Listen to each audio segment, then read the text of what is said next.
د مرګ نه وروسته په قبر کې سړی ژوندی وي او که مړ وي چې که تاسو خیال وکئ زمونږ دا ملک د هر قسم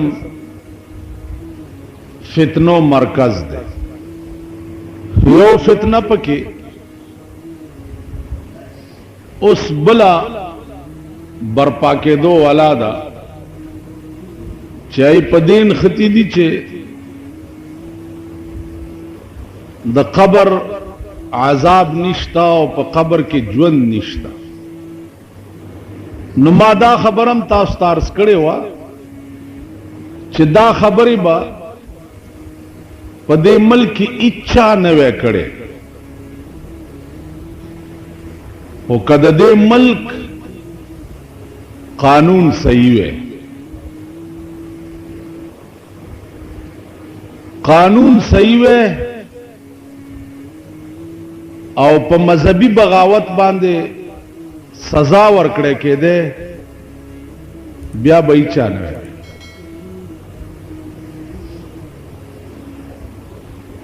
عزیزانو مونږ صرف دومره کولی شو چې د مرګ نه وروسته ژوند باندې قرآن او حدیث کم دلایل ویلی دي هغه د علماو فرض دي چې د قوم ته ووایي. که تاسو خیال وکئ د مرګ نه وروسته ژوند نشته، دا کمیونسٹ دنیا چې کومه ده دا د هغې عقاید دی.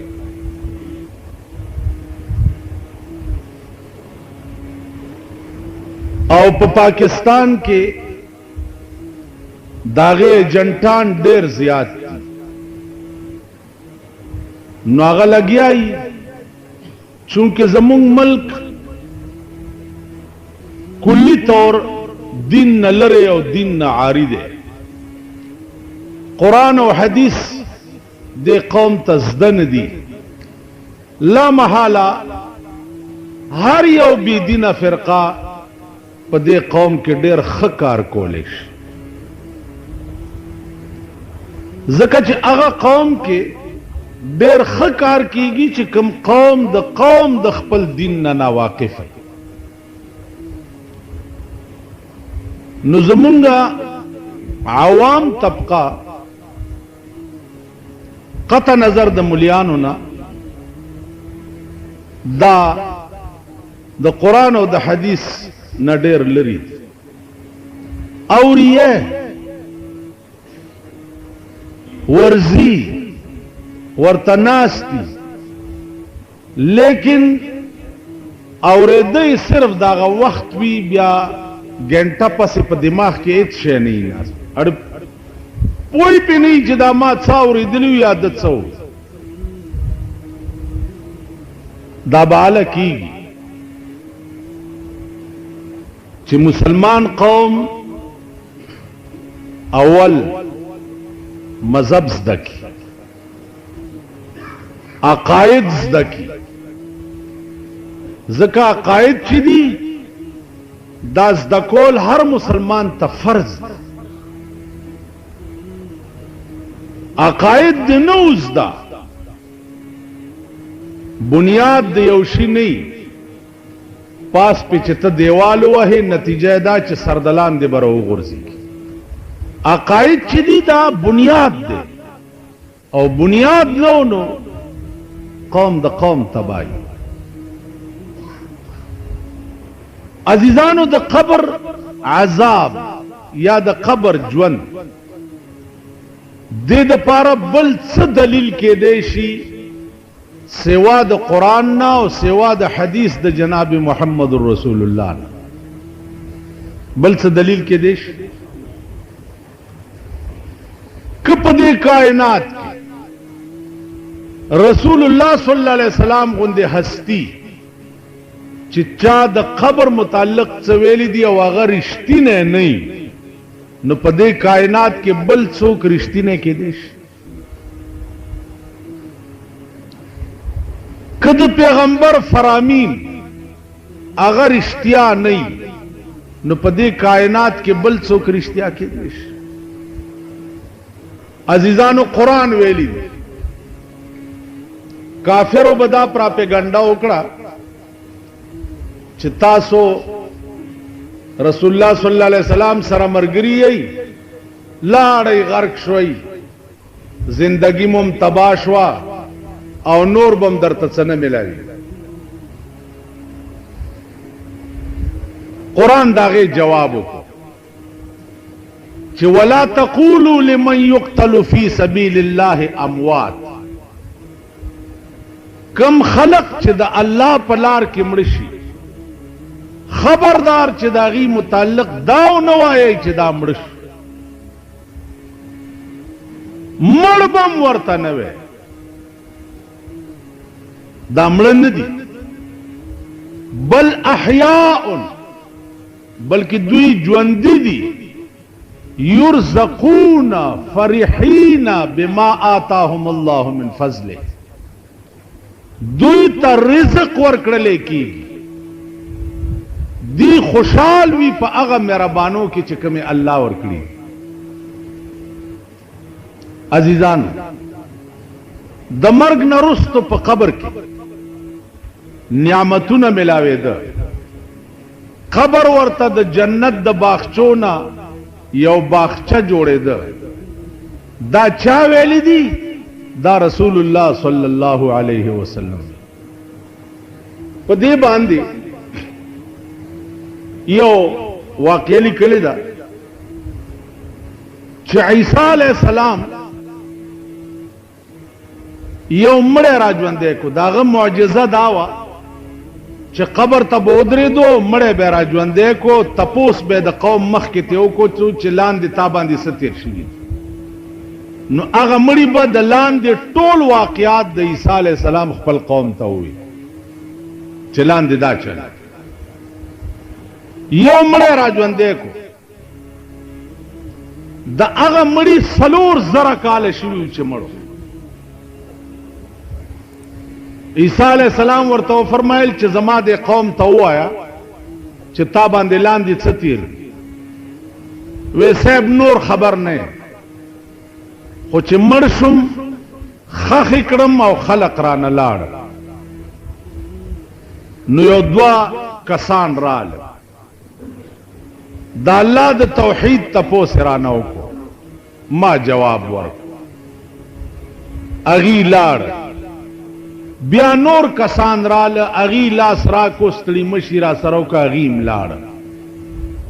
دا لاړ کم طرف ته؟ خي طرف ته. زما په قبر کې یو کړکۍ وه، په هغې به راننوته او بیا به ووت.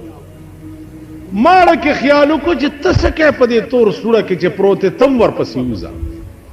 وی چې په کړکۍ زم ورپسې ووتم چې ګورم یو بهترین باغ دی، اعلی باغ دی، ولی پکې بیږي. نو ما خیال وکړو چې د مازیګر ټیم دی مونځ کوم. دام حدیث کې راغلی چې سړی مړ شي او خاخي کی نو که نیمه شپه مي نو په قبر کې په ده زیړی مازیګر نیمه شپه دې خاخ کو، او چې خلق تلار شي نو لاندې په ده مازیګر. دی وایي چې ما مټې ونغښتې او خیال مې وکړو چې اودس کوم چې مونځ وکړم. وی یو جنۍ رااله او زه یې رستو نه ونیوم چې دلې مونځونه نشته اودس مه کوه. وی ما ورته وی چې مونځ څنګه نشته، دا ته څه وایې؟ وی بیا یې ونیوم چې ما داسې سپېړه ورکه چې سپېړه مې ورکه د هغې غاړه کې هار و، هغه هار اوشلېدو. چې اوشلېدو جنۍ زه کلک ونیوم چې اودس به هله کوې چې دا هار ماله جوړ کړي. وی کېناستم، د تار یو سر هغه جنۍ ونیو او یو ما ونیو، مرایم پکې اچولې اچولې او خپلو کې خبرې کولې. هغه هار لا نو پیرلی شوی چې تا آواز وکړو زه بار راووت. سلور زره کاله پکې تیر شي. مولانا وی ہزار عیش تصدق کو نمز قطرہ غم، ہزار عیش تصدق کو نمز قطرہ غم، کہ عیش خواب و خیال است غم ہمیشہ رفیق. وہ زرگنا خوشحالی دے د یو ساس کی د غم نہ قربان شي. عیش او خوشحالی هغه داسې شی دی لکه د خوب لیده، پویم نشي او پې وخت تیر شي. او غم چې یو ساعت در باندې راشي نو تیر شوي سونه کاله خوشحالي دی بیا هېرئ. ته بړه کې وی چې تا خوشحال لا کله وي. نو زما عزیزان د قبر معامله چې ده دا الله پټه ولې ساتلې ده؟ پکار داو چې ادیره کې چرته قبر سوری شي او خلقو کته چې دا د باغ دی پکې او دا د لړمان دی پکې او دا د ماران دی پکې، پکار دی چې دا خلقو کته دی پټه ساتلو کې راز څه دی؟ رسول اللہ صلی اللہ علیہ وسلم فرمائی په یو دو قبرونو تیر شو، واپس را وګرځېدو. صحابه ته یې فرمایل چې واورئ هما يعذبان، دا دواړه قبرونه په سخت عذاب کې گرفتار دي،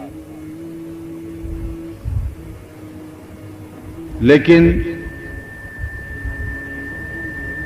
بظاہر سلویا گناہ نہ ہوا چې دوی په خدای نیولی دي، لیکن دا غبی نیازی دا یو دو گناہونه دې دواړو کې وو په الله سخت را نیولی.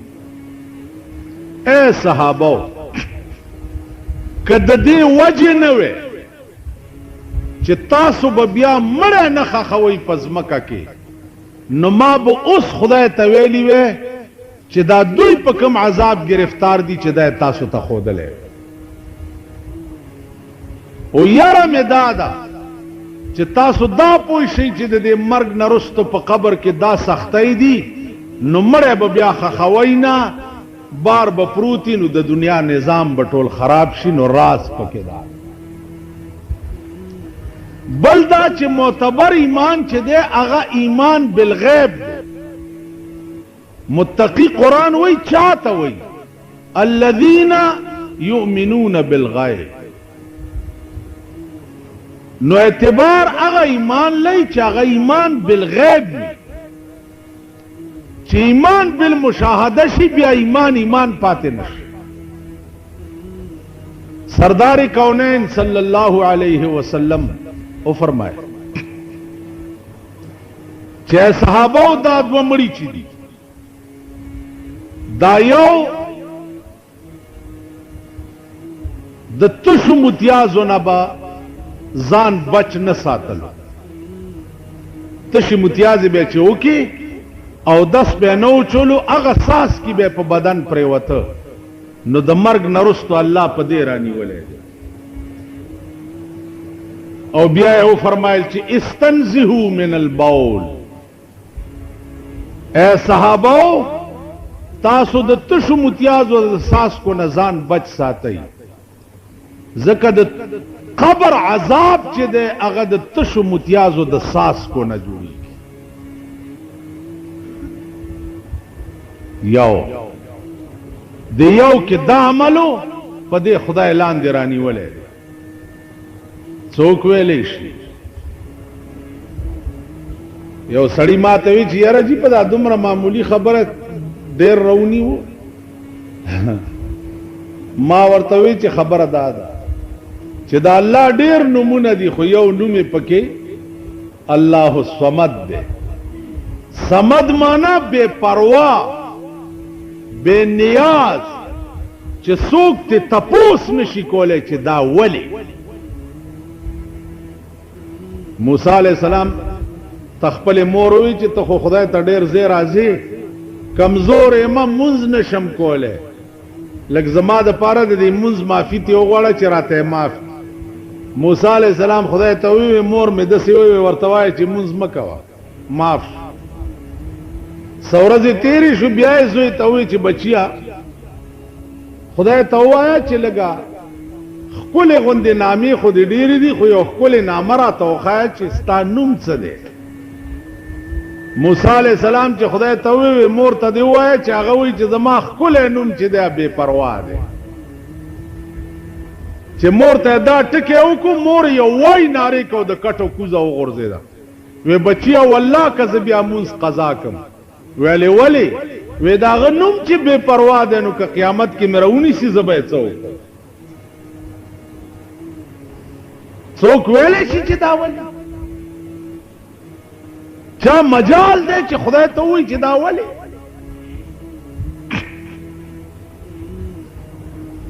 پاکستان کې وګوره ثابته اسمبلی ده 300 کسان. زمونږ صدر صاحب وایي چې دا بل پاس کوي چې 8 کاله مې څه کړي دي دام روا، راتلونکي 5 کالو چې څه کومه دام روا، دا بل پاس کوي. ټولو خړې خولې نیولې دي، اوس په پرتوګي نه پوهېږي چې وکړو نو څه وکړو. یو هم سړی دی نن ستا د ټول ملک 300 ممبران ورته کړت نشي کولی. نو یو خدای چې د ټول کائنات مالک دی د کمې مور راوړی به هغه ته کړت وکړي، وبه ویلی شي؟ نو خدای دې تاسو ته خیر پېښ کړي، مونږ ته خیر دی انشاءالله. ملیانو ته ټول عمر خیر. په جماعت وی هیچ آفت نه رسد گوشه تنهایی، جماعت له بلا نه راځي او ملا د جماعت نه نوځي. مونږ ته خیر دی، د ځان خیر غواړي. خبره دا وه عزیزانو چې د رسول الله صلی الله علیه وسلم نه لوی مخبر صادق بل څوک کېدی شي. معامله د قبر دا پیغمبر ویلې، قرآن ویلې، بلکې پیغمبرم نه دی ویلې. مرګ نه وروستو سړي سره به په قبر کې څه کېږي دا خدای ویلي. نو که خدای هم دروغجن شي په دې کائنات کې نو بل لا رښتینی څوک بل څوک شته؟ نن په دې ملک هوا ده چاله قبر عذاب نشته، قبر کې لاندې څه نشته. دا د ملیانو هسې ډکوسلۍ جوړې کړي. ما ته یو خان ما ته وی چې یاره جي دا قبر مبر کې چې څه شی نو دا رښتیا د دې خانانو د خبرو تاسو خو خدای په خیر که لږ سوچ کوئ د دې خبرو تم خیالي. دا قبر مبر چې دا قبر مبر خیال به ورته دا قبر مبر یا دا اجیان مجیان وای دې څه اجیان مجیان دین مين ها دین مين دا خبرې کوي. اوس تو ګوره چې زه وایم دین مين نو خدای به په دې خفه کېږي که خوشحالېږي به. که زه تا ته وایم چې خان مان زه داسې وویل د ده بړه پړه کوچ وي که نه وایي به زما انسلټ وشو بېعزتي مې وشوه. ته وګوره ما ته وایي چې خان مان دا سړی ولې خراب وایي ما ته وایي خان مان. او د خدای شعائرو ته ته وایي حج مج دین مين ٹھیک ده په دې به خدای نه خفه کیږي بیا ما نه تپوس کوي چې دي دا قبر مبر کې دا اوس چونکې سړی غوړ دی او خان قبر کې دسي چلی او دسي زه ورته شروع شو خبردار چې مالدار سړی درنه د مسلې تپوس اوړه دې ولا پړک نه چولې چې جواب ورنکړي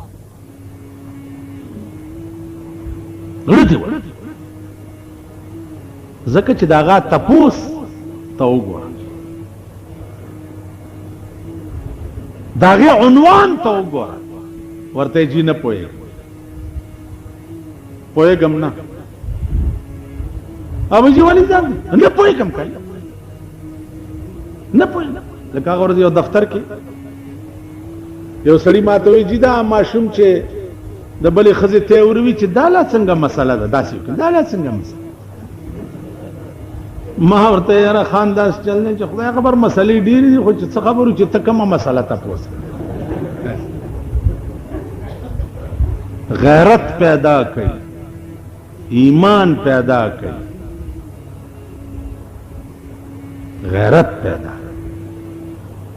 که تاسو کې ایمان وې دا وزیران چې په لاره تېرېږي تاسو ورته وګورئ داسې پولیس والا شي ټنګ دا غوږ دی وي پیدا دا خدای په توره بلا مات کنو هغه دی ستیم د سرو پچا یې وکړه چې ته بیا راوچته کې ګوره ما ورته ورته هغه غلام قوم نه چې د امریکې لیونی راشي او په سړک تېرېږي او تاسو ټولې په تماشه ودرېږي هغه تا هغه یې کړه ستا خنبیر پلیت دی ضمیر دی غلامانه دی کنی په لاره به روان وي چې بادشاه تېرېږي چې اخوا دې خوا ونه ګوره په لاره روان بېغمه بیګل واوره او ګوګو واوره سبب یو حال دا قوم جوړ سیکریټ دروازې درته بند کړي دي تاسو سال په دروازو کې جوړ کړي کارم څه دی یا به د تماچې لیسنس کې یا به د ټوپک دغه تماچه او ټوپک تا ګړس بړس کا څه دلی ته روانې او یا کشمیر ته او یا په روس ورخېږي چې یو لیسن د پاره د سپي غوندې د سیکریټ په دروازه کې ناست لک شرم وکړئ اوږې تږې نهر ښی بربنډ ښی خو د بې ضمیرو په دروازه کې ولاړ ښه نه ښکاري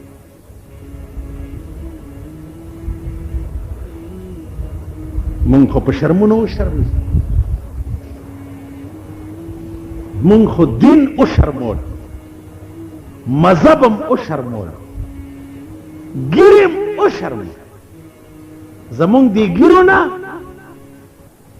د ولو واښه ښه دي والله چې روزانه زه په مخ لاس ووم نو ما ته هغه د طالب خبر رایاده شي چې یو خان ورته ووایي چې او طالبه ستا دا ګیره ښه ده که زما د سپي دا لکۍ ښه ده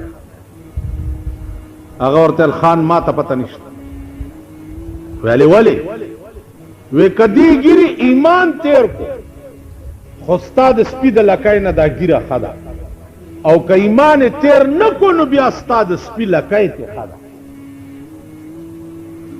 نو د دې ګیرې لاج چې زه نه ساتم لاج چې کم د دې ګیرې شان دی چې دا به کم ځای ګرځي کم ځای به ودرېږي کم ځای به کینی کم ځای به پاسي چې دا لاج زه نه ساتم نو دې ګیرې نه زما بیا د سپي لکۍ ښه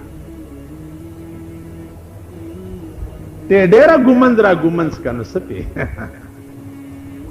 ګومنځولو کار نه کوي دا ګیره به اعلی ګیره کي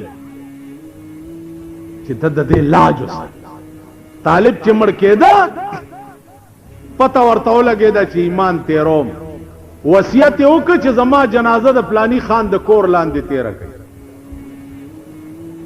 چې مړ شو د خان د کور لاندې درو جنازه تیروله، د جنازې نه ورته आवाज وکړو چې فلاني خانه. هغه ویلا جی وستا د سپي لکۍ نه زما ګیره خش و ایمان مې تیر کړ. اوس مړي څنګه आवाज وکړو؟ دا ځان لباس والله مړي موازونه کوي. مړي قسم په خدای دی چې مړي داسې خبرې کوي لکه زه تاسو سره خبرې. هغې دپاره محنت او مشقت به پکار. داسې خبرې مړي کوي لکه زه او ته. ته څه خبرې؟ یو دوه یارانو او دواړه بزرګانو او د ټاپ بزرګانو. یو یار تلو چرته چراغ دا بل مړو مو لمبوله او په کفن کړو. خلق ورته دوست مړ دی وخا راغه ورته داسې ودرېدو. دا شعر ورته وي چې سروسی مینا بسارا میروی سخت بے مہری کے بے ماں میروی. او زما د زړه لخته دومره دشمنی دی را سره وکړه چې بغیر ما نه روان شو، یوازې روان شو. دا ول بیا ورته وی اے تماشاگاہ عالم روئے تو، اے تماشاگاہ عالم روئے تو چرا بہر تماشا میں روی. دنیا خو ستا د مخ تماشا کولا نو ته چرته په بلې تماشې پسې روان شو. نو عیار ورته د کفن نه لاس راوویسته. چې لاس یې راوویستو د چې لاس ورکولو دنیا چې څومره ولاړه وه د ده لاس یې ونیوه. او بزرګانو وی که ده لاس ورکوس به دی هم ختم شي. جنازې نه یې ونه لاس. عزیزانو دا د حال خبرې دي. حال مون قالم پورا نه دی زده کړی نو په حال څه پوي. رسول الله صلی الله علیه وسلم په خوا کې چې ابوبکر دفن کېده، ابوبکر صدیق چې لحد کې کېښو نو لحد ته شګې ور وغورځېدې. صحابو بیا هغه تبزې را لرې کړې او هغه شګې راایستې چې ګوري د رسول الله د قبر نه د رسول الله لاس راوتی دی. او ابوبکر ځان ته غاړې ایستی دی ورته صدیقه زه خو ډېر وخت نه ستا په انتظار. زما عزیزانو مړي داسې خبرې کوي لکه تاسې چې کوي. خو دې دپاره حال پکار، محنت او مشقت پکار. سارے داسې بزرگان موجود دي چې قبر ته ودرېږي ورته کشف وشي او لاندې وګوري چې دې مړي څه حال دی. لاندې فلال چې کوم لوی مرتدي مال یې راولی چې ځان سره یې بوزم او ولی وښی رشه وګوره فلال. مولانا احمد علی لاہوری رحمت الله علیه دا علم ور سره مونږ ته تپوس وکړو چې جی دا علم د څنګه زده کړی مونږ ته یې وښایه. هغه وی په 40 کاله کې دا علم ما 40 کاله کې زده کړی. اگر تمہیں شوق ہے تو لاہور آ جاؤ 4 سال میں سکھا دوں. لیکن دل کی صفائی ضروری ہے. رب څنګه صفا کې نو زمونږ له صفا ده. پخله لا اله پزړه کې ټک د پاسه برګه، پخله خندا پزړه بېمانه مسلمان. ګریم بریخي اړم تور ده، حجم کړه اړم تور ده، ګمن زمواله اړم تور ده، مسواکم صوباړه په جیب کې ټومبل اړم تور ده. تاسو پوه شئ دته دړه صفائی پکاري. ډېر صفائی څنګه؟ یو پیر ته یو سړی راغی ورته وی داسې وظیفه ما ته وښایه چې زه اوبو د پاسه ګرځم اوبو د پاسه ویل ښه دا خو اسانه وظیفه ده ورشه دریاب ته ورشه او چې غاړې له ورسې اخوا دې خوا مه ګوره بس دریاب ته ور ټوپ کا او زما نوم واله پیر ورته دریاب ته ور ټوپ کا او زما نوم واله بس اوبو د پاسه به ګرځي ویل ډېره ښه ده به دریاب غاړې ته ورغلی په دریاب په غاړه ولاړ دی او ناګانه یې وردنګلي دي چې وردنګلي دي خو چې اوبو نیولی دی د پیر نامت یې هیره شوې ده یا الله یا الله یا الله خو چې یا الله یې که دریاب ورته سمه ځمکه وه او دی پې وګرځي ښه وګرځېدو راغی پیر ته یې ویل څنګه چلو پیر ورته ویل څنګه چلو شو وی صاحب ستا حکم خو مې ومنلو خو چې اوبو ته مې ور ټوپ کو اوبو راونیوم ستا نوم رانه هېر شو بغیر د الله نه مې بل نوم په خوله کې نه وپاغه وی بچیا دغه وخت کې دې زوی یاد و وی نه وی ښځه وی نه وی لور وی نه وی زه وی نه کور بال بچ ویل والله که مې هېڅ یاد وي سوا د خدای نه چې په دې دریاب کې مې بل څوک نشي بچ کولی سوا د الله ویړه کې دې بل څوک نه و سوا د خدای نه وی نه وی په اوبو مغه څوک ګرځي چې د چاړه د هر څه نه خالي وي او د خدای کور وي تاسو پوه شوئ په خبره دړه صفائی غواړي لغوندې محنت سره که تا ونه لید زما استازو ډېر لوی ولی او بزرګ د زمانې ترمزو حاجي صاحب سره 10 کاله غزاګانې په مومندو کې کړې ډېر لوی بزرګ قسم یې ماته وخوړو چې یو طالب مړو هغه طالب و د باجوړ په غزا کې مړو خاخې هغه قبر اوس هم شته ابل کال زه باجوړ ته تلم چې رالم پې ورل او اوس هم شته باجوړیان راله ورپسې وی صاحب مونږ دا خپل مړی وړو ترمزو حاجي صاحب رحمت الله علیه ورته ویل مې وړئ وی جی نه وړو اجازت وکړئ وی ګوره مې وړئ وی نه جی ته اجازت وکړئ وی زه خپل کار کوئ چې تلی دی قبر را پرانیستی دی چې تختې را لرې کړي دي د خپو ګوتو سره د ګلاب بوټی زرغونو او دغه بوټي تانګې داسې په دې سینه راغلی او تک سور د ګلاب ګلې د سپېږمو ته داسې ولاړ